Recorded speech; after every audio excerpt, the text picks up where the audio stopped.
Bismillahirrahmanirrahim. Elhamdülillahi Rabbil alamin. Vessalatu vesselamu ala Resulina Muhammed ve ala alihi ve ashabihi ecmain. Esselamu aleykum ve rahmetullahi ta'ala ve berekatuhu. Şuluq vaqtda cemaat o'zimizning de halimiz, o'sha o'lim vaqtida. Qachon o'lim qayg'usi kela kishining turmushina, biz bolamizga nindi ixtibor solamiz. O'z-o'zimizga nindi muomalada bo'lamiz. Chechlarimizni yulqib, aroq ishib, temeke tartıp, iyice qaytmışa, künü-tünü jilab, ukirib otursak, elbette bola şul vaqtda näsəşli yuğalıp qala. Yuğalıp qala. O bulay da qaygıda. Lakin de eli zurlar anın üstüne tağın da zor qaygı salalar. Elbette gözlerimizden yaşlar ağırga mümkün. Ol meseleler tege nişik bola da köre bizning yüzümüzden ol bir şuluq hamda qaygılı hallarimizni ko'rga mümkün. Ol hiç şeksiz cemaat. Biz her birimiz bende. Her bir kishi hamda ol ağır yo'g'altılarni ağır kechiramiz. Lakin ortiqlik bo'larga tegish tugil. Bola tarbiyasiz qolarga tegish tugil. Bola ixtiborsiz qolarga tegish tugil. Şuluq vaqtda uni o'quvi yoki Ali yaşusmur vaqtında o işli başlasa, ana işine o tesir etirge tegish tugil inşallah taala. Tuğanlar, kardeşler bu meselede birden bularga tegishlar.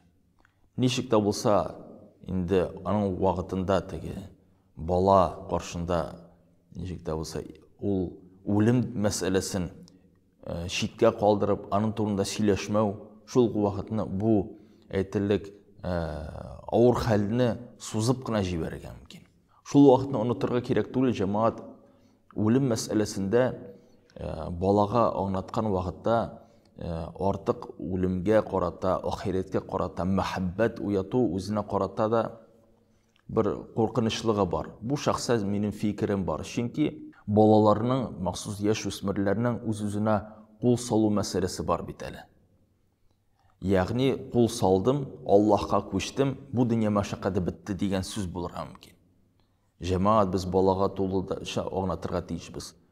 O'lim, Allah'a qaytu, ul bizning turmushimizda bo'lgan ishlarimiz uchun javob qaytaru. Allah Teala bizni yarata, lakin de shuluq vaqtda ishlanmagan ishlar, mumkinliklar qo'ysin Allah Teala bizga berdi. Anı bilen qo'llanu meselesinde biz anlatırga tegishmiz inşallah taala. Çünkü bolanın şunday fikirleri bo'lurga mümkün. Men bir kimga da kerak tugil.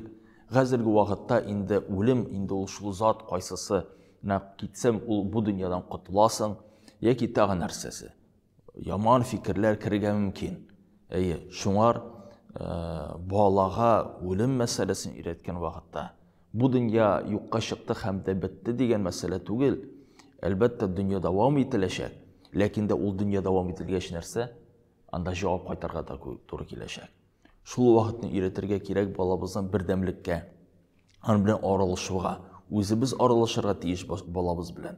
Hamda hech shekisiz shul vaqtni inshaalloh taala shunday og'ir tushuncha, bu dunyodan uzilu, o'lim degan tushunchalarni inshaalloh bolamiz yengilroq ko'chirashak inshaalloh. Hamda bolaga adatiy holda anlatsak, hamda ağır şunday sözler bilen etsek, biz bu dünyadan kitemiz. Men de bu dünyadan kiteshakman. Sen de bu dünyadan kiteshaksin. Lakin de men bu dünyadan kitken vaqtda indi sen zo'r o'sgan bo'lashaqsan. Sening de bolalaring bo'lar. Şayet belki hatta unuqlaring da bo'lashaq. Hamda men de ul vaqtni indi shunday bo'lashaqman, kishim bo'lmas, hamda men Allohga qaytarga tirishirman deb. Mening ko'nglimda shul bo'lashaq deb indi. Hamda indi elbette sen de bu dünyadan ketken vaqtda indi sen ulkan yoshda bo'lashaqsan. Shashlaring og'irgan bo'lar indi. Indi sening qirinda bolalaring, unuqlaring, balki unuqchalaring bo'lar.